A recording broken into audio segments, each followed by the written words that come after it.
우리 예수님께서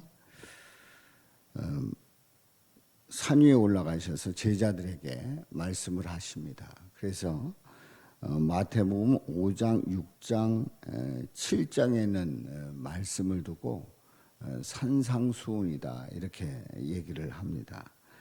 산 위에서 가르치셨다고 해서 산상수훈이라고 말합니다. 그런데 산상수훈이라고 하는 그 주제보다는 우리 예수님께서 마태복음 5장, 6장, 7장을 통해서 말씀하시고자 하는 그 핵심이 무엇인가를 보게 되면 이 말씀은 산에서 하신 말씀이라고 하는 장소에 대한 제목보다는 예수님께서 말씀하신 주제, 다시 얘기해서 우리 예수님께서 율법을 완성시키신다고 하는 그러한 의미가 더 정확한 제목이라고 하는 거죠. 오늘 이 말씀은 마태복음 5장, 6장, 7장에서 율법을 완성시키는 그 내용의 말씀의 결론을 내리고 있습니다. 24절에 있는 말씀에 보면 그러므로 누구든지 나의 이 말을 듣고 행하는 자는 이 말을 듣고 행하는 자, 여기서 이 말을 듣고 행하는 자는 마태복음 5장부터 있는 말씀이 일반적으로 산상수훈이라고 하는 그 말씀이지요. 더 정확하게 얘기한다고 하면 우리 예수님께서 율법에 대해서 완성시키시는 그런 말씀을 하셨는데 율법의 완성에 대한 그 말씀을 듣고 그대로 믿고 행하는 자, 그 자는 그 집을 반석 위에 지은 지혜로운 사람 같다고 말씀을 합니다. 반석 위에 지은 지혜로운 사람, 우리는 당연히 집을 반석 위에 지을 것이다라고 생각을 합니다. 그런데 아닙니다. 이제 어리석은 사람이 26절에 나옵니다마는 집을 모래 위에 지은 어리석은 사람이 있어요. 지혜로운 사람과 어리석은 사람의 대조적인 그러한 모습은 집은 든든한 반석 위에 지어야 되는데 모래 위에 지을 수도 있다는 얘기죠. 그런데 사람들은 이 중요한 원리를 잊어버릴 때가 있어요. 그래서 실제로 집을 지었는데 그 기초가 잘못돼서 이제 무너지게 되고 그래서 다시 짓는 또 건축 진단에서 불합격이 돼서 다시 짓는 그러한 일들이 종종 일어납니다. 왜냐하면 모래 위에 지은 어리석은 사람과 같은 그런 모습으로 집을 지었기 때문에 그렇습니다. 그런데 믿음 생활도 마찬가지입니다. 믿음 생활도 그 지혜로운 사람이 될 것이냐 어리석은 사람이 될 것이냐 하는 얘기입니다. 그러면 그 반석 위에 지었다 모래 위에 지었다 하는 그 의미가 뭘까요? 모래 위에 지었다라고 하는 것은 바로 기초가 없다는 얘기입니다. 기초를 생각지 않았다는 거예요. 바로 그러면 반석 위에 지었다고 하는 것은 뭘까요?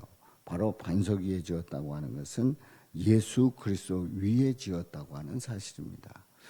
우리 인생의 기초가 우리 예수님이 될 때에 그 인생은 든든한 인생이 될 수 있습니다.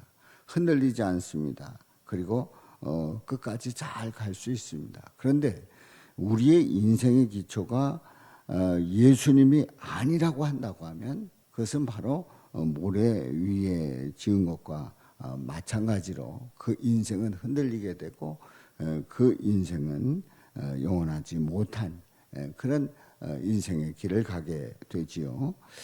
그래서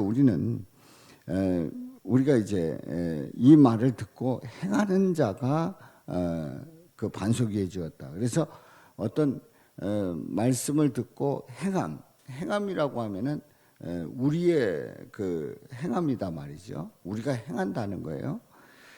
그런데 마태복음 5장, 6장, 7장에서 계속해서 하시는 그 말씀은 우리는 그 행함이 온전할 수가 없어요.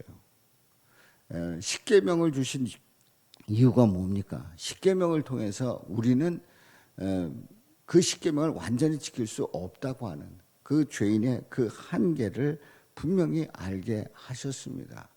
그런데 우리 예수님께서 이제 오셔서 마태복음 5장, 6장, 7장을 통해서 하시는 말씀이 그 계명을 내가 완성시켜 주시겠다는 거예요.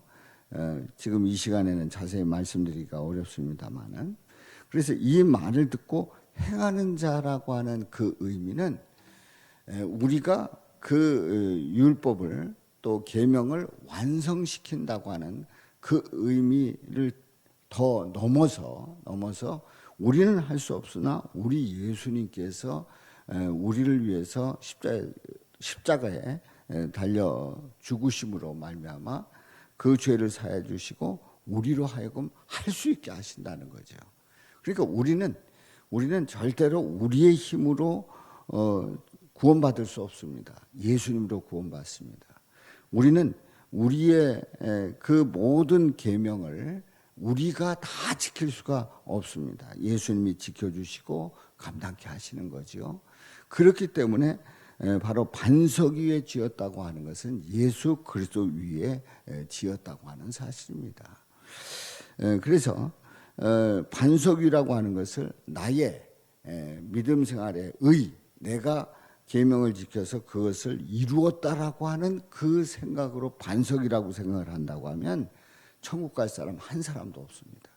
바로 예수님이라고 하는 그 반석 위에 집을 지었기 때문에 우리는 주님 앞에 갈 수가 있지요. 그래서 25절에 보면 비가 내리고 창수가 나고 바람이 불어 그 집에 부딪히되 무너지지 아니하나니 이는 주추를 반석 위에 놓은 까닭이요.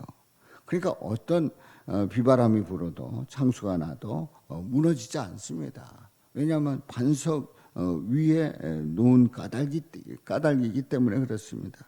바로 예수님 위에 지었기 때문에 그래요. 그런데 예수님이 아니고 그래서 말씀에 보면 나의 이 말을 듣고 행하지 아니하는 자는 그러니까 내가 의를 이루지 못합니다. 그런데 내가 의를 이루지 못하기 때문에 결국은 예수님으로 말미암아 내가 의인이 될 수 있는 거지요. 예수님을 믿음으로 말미암아 의인이 될 수 있는 겁니다. 그런데 그 예수님이 아닌 내 의로, 그래서 예수님 없이도 나는 계명을 지켜서 천국에 갈 수 있다라고 하는 그런 생각을 하는 것이 바로 말씀을 듣고 행하지 아니하는 자의 모습이에요. 그 집을 모래 위에 지은 어리석은 사람과 같은데 비가 내리고 창수가 나고 바람이 불 때 그 집에 부딪히고 그리고 무너져서 그 집이 무너짐이 심하게 되는 그런 결과를 가져오지요. 그래서 오늘 이 말씀을 볼 때에 이 말씀을 그냥 표면 그대로 보게 된다고 하면 또다시 우리의 나의 의로 천국에 갈 수 있는, 나의 의로 반석 위에 집을 짓는 그런 개념을 가지게 됩니다. 그런데 이 말씀의 이면을 보게 되면 나를 주님 안에서 반석 위에 세울 수 있는 분은 오직 예수 그리스도고, 예수 그리스도가 아니라고 하면 모래 위에 집을 짓는 것과 마찬가지입니다. 사랑하는 성도 여러분, 오늘 이 말씀을 통해서 이제 마태복음 5장, 6장, 7장에 우리 예수님께서 율법을 완성시켜 주신다고 하는 그 말씀을 보면서 오늘의 반석은 예수님이시다 고백하시고, 우리 인생의, 나의 인생의 반석은 예수님이심을 고백하면서 믿음으로 나가시기를 주님의 이름으로 축원합니다. 반석 위에 지은 그 집 어떤 상황 속에서든지 무너지지 않습니다. 흔들리지 않습니다. 그리고 그 집은 영원한 집임을 우리에게 또한 말씀하고 있지요. 오늘도 예수 그리스도 반석 위에 집을 짓고 그 예수님 때문에 오늘도 승리하며 영광 돌리시기를 주님의 이름으로 축원합니다. 기도합니다. 살아계신 아버지 하나님, 나의